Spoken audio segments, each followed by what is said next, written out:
Hi everyone, recently I've been on a vacation to Brisbane, Australia, and in this video I'll be sharing historical gems that I've seen on this trip.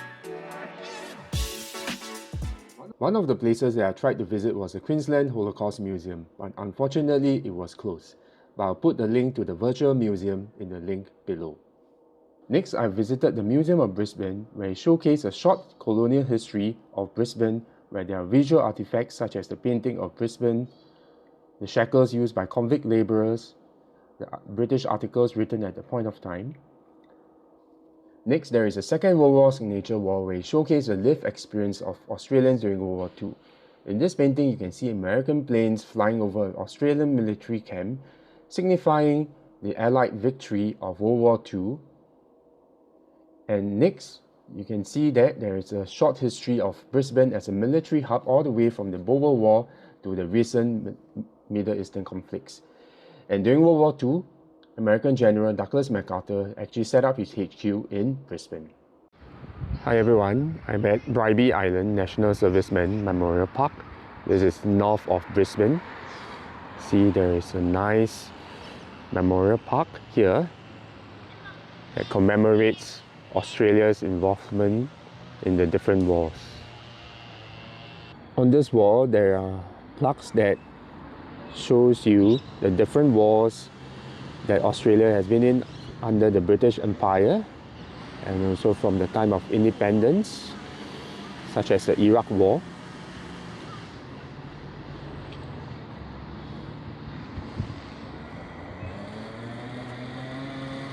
Vietnam War and the Gulf War as well. In total, there were 287,000 national servicemen from Australia who served from 1951 to 1972 from the three branches of the military. This front propeller of a fixed-wing aircraft represents the Air Force. The Army is represented by this artillery piece. The Navy is represented by this anchor. The Army is also represented by this Leopard AS-1 tank. So this is quite a modern tank, as you can see, and it has been commissioned here as recent as 2011.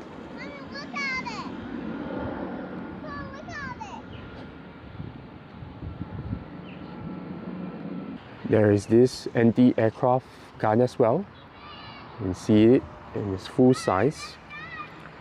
This is where the gunner sits and the turret. So this is a QF40mm Mk1 from 1942. Just opposite the National Servicemen Memorial Park, there is the Vietnam Veteran Memorial Park. Quite a sizable park. This park is maintained by the Partners of Veterans Association of Australia, Queensland.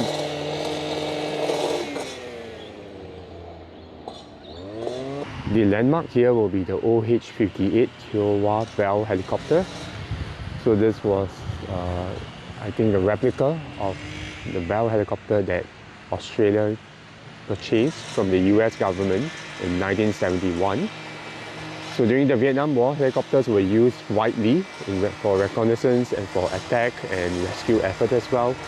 So this you see is the Australian Army Bell helicopter. You see the kangaroo sign as well. That represents Australia's involvement in the Vietnam War. This is a Vietnam War memorial dedicated to the 1st Australian Task Force during the Battle of Long Tan in 1966, where the Australian troops engaged in battle with the Viet Cong and the North Vietnamese Army. The Vietnam War Memorial extends to a long plaque which shows the name of the soldiers who perished during the Vietnam War. Australia's Vietnam War involvement lasted from 1962 to 1975, and primarily it was to support the US involvement in the Vietnam War. A total of 521 Australians were killed and approximately 3,000 Australian soldiers were wounded during the Vietnam War conflict. Beside the National Servicemen Memorial Park, there is a plaque that commemorates Australia's involvement in the Korean War. It says never forgotten, Korean place, so it's made of steel beams. And a plaque on a rock. It says Korea, the Forgotten War, and Australia's participation with the different units, Air Force, from the Army, Air Force, and the strength as well. So you can see there were thousands of Navy, Army, and Air Force servicemen that participated in the Korean War under the banner of the United Nations Fighting Forces. And again, this is a forgotten war that probably a lot of people do not remember that so many different countries were involved as well. Here I'm at the museum on Bribie Island, which shows an exhibition on the Bribie Line, which was Australia's first and last line of defense against possible Japanese attacks during World War II. The Bribie Line serves as the defense against possible attacks by Japanese submarines and ships, and Fort William was one of the places where the heavy guns were placed and troops were stationed there.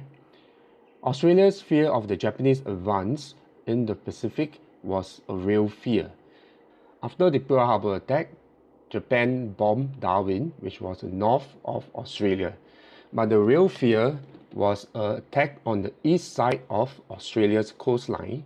And this was a very real fear because this was the main shipping lines of Australia. Here you can see there were many troops stationed here, prepared 24 hours for a possible Japanese attack, starting from Bribie Island and defending the larger Moreton Bay. And this was just near the Coral Sea, which was a large naval battle between the US forces and the Japanese forces. You can see General MacArthur was based in Brisbane, coordinating the US involvement in the Pacific as well. Eventually, the Japanese attack on Australia did not happen. That's all for this video, and thank you for watching. See you in the next one.